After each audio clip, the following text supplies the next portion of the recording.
दोस्तों नमस्कार। आज का मेरा वीडियो उन लोगों को तमाचा है। मैं हूं लेखक विजय कुमार। मैंने 12 किताबें लिखी हैं, 10 पब्लिश हो चुकी हैं, 2 आने में हैं, ऑनलाइन प्रोसेस में है।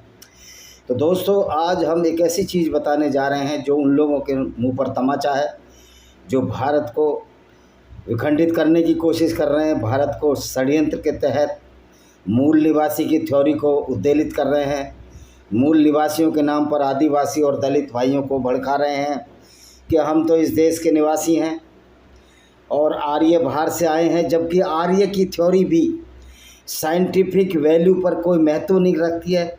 आर्य और अनार्य कोई भी साइंटिफिक प्रूव नहीं है। ये सब हमारे फ़लसफ़े हैं जो हमने बनाए हैं।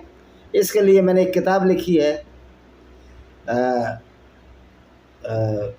विनेमस फैंग्स ऑफ कोबरा, और दूसरी किताब है मेरी पैरानोइया ऑफ कल्ट्स, जिसमें सारा का सारा ये दिया गया है कि किस तरह मानव का विकास हुआ और किस तरह से वामन मेश्राम जैसे लोग और अन्य लोग जिनका मैंने वीडियो नहीं देखा है, वामन मेश्राम का तो देखा है, ये लोग भारत को विखंडित करने का षड्यंत्र कर रहे हैं।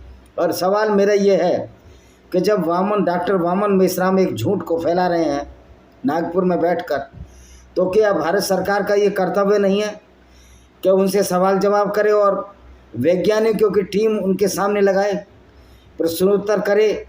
अगर वो ये प्रोपोगंडा जो फैला रहे हैं जिससे कि देश में वैमनस्य बढ़ रहा है, तो ऐसे व्यक्ति को इन खुले आयोजनों की छूट क्यों दी जा रही है?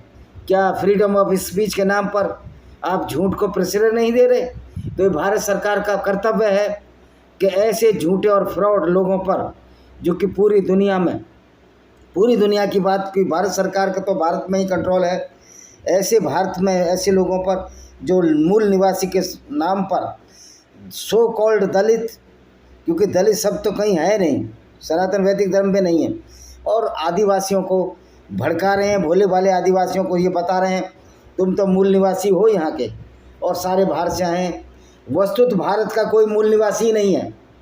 सच्चाई ये है कि भारत का कोई मूल निवासी नहीं है।